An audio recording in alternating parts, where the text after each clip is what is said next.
Hey everyone, Scott here to discuss A Nightmare on Elm Street, the 2010 version, starring Jackie Earle Haley, Kyle Gallner, Rooney Mara, Katie Cassidy, Thomas Dekker, and Kellen Lutz, and directed by Samuel Bayer.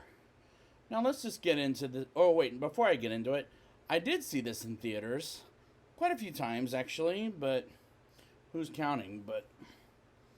But let's see how this goes because I kind of have a history with this one, even though it's not the best.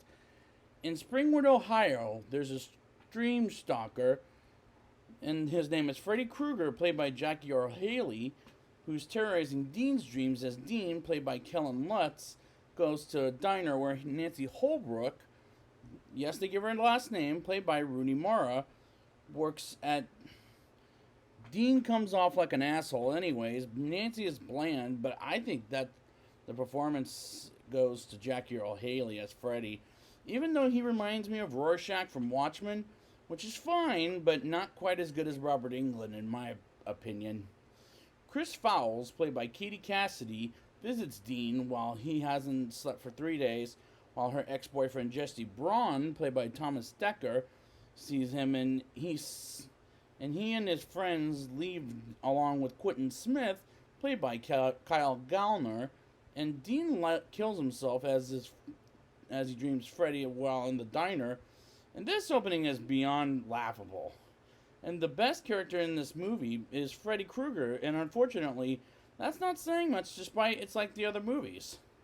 It's like a copycat of the original one. After Dean's funeral, Nancy dreams of Freddy on the wall like in the first film. Meanwhile, Chris looks at old photos, and Dean when they were 5 years old, and she looks for more photos in the garage. Yeah, in the garage in the middle of the night, and has presence here, sure, but I think she's mediocre in this movie. Other than Freddy, she may be the second best character in the movie. I have talked with the actress Katie Cassidy in person. Well, not in person, but you get the point. Once, but I can't talk about it. She also dreams of Freddy as he says, "Remember me?" Sorry, that was my best version of that. And his voice is, again, Rorschach from Watchmen. Chris also dreams of Freddy while in class and gets a haircut, and honestly, the more Freddy talked, the less I liked him.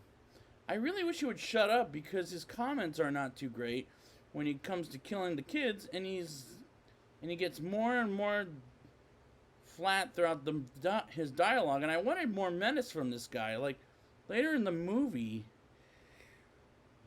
when he says, "No, why don't you just fucking die?"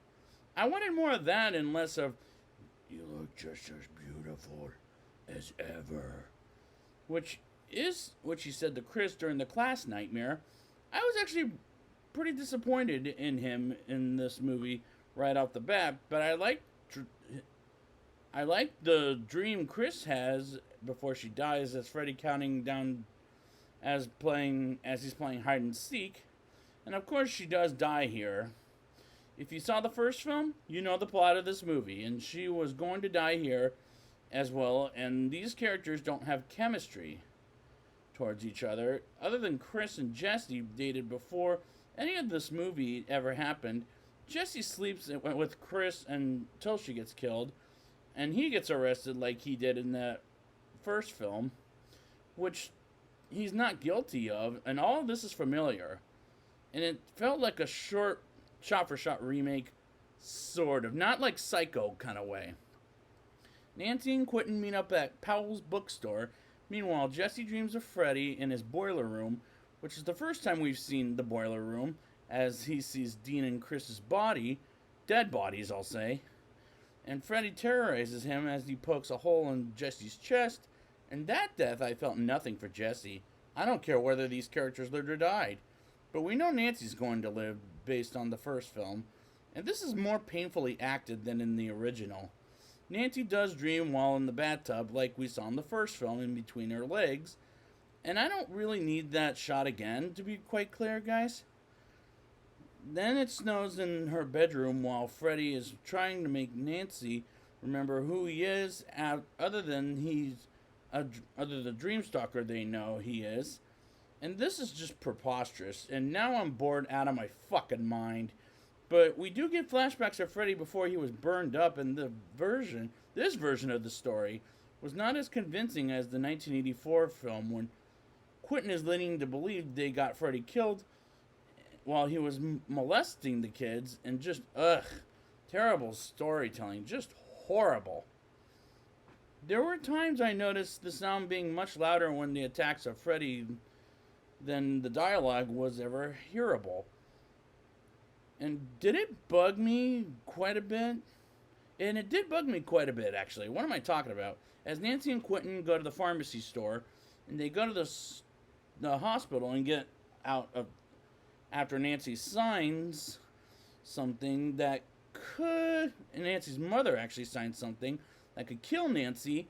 And this is going to be a little too far for me as far as the plot and nothing but not working goes. They get to the school they went to as kids, and they go to the basement to discover what happened to Freddy when they were kids, and he takes them to a hiding spot to molest them. And they plan to get Freddy out of the dream world, as Nancy pulled apart a Freddy sweater earlier in the movie and in the real world. Quentin and Nancy go into Freddy's world, and they plays rather unfair games, and Freddy molests Nancy, and they wake up before Freddy kills Nancy, and she does bring Freddy to the real world, and they fight him, and Nancy cuts Freddy's neck open, calls him a bitch, and Nancy and Quentin make it out alive, and Nancy gets home with her mother, and the mother gets stabbed and pulled into the window, and as a climax, it was rather disappointing and very familiar. Now it's time for the rating. I'll give this movie a 4.1 out of 10. The characters are bland and boring, and Freddy really got on my skin when he came to the stupid comments, and Chris was barely in it. There were times it got boring as the storytelling was horrible, and a lot of this is familiar, which is the same problem I had with the Lion King remake, where some of it was shot for shot. Not all of it, but some of it. The more Freddy talked, the less I liked him. And I was very disappointed in him as well as this movie. So I'd like to thank you guys for joining me for this Elm Street series, and until next time, come to Freddy.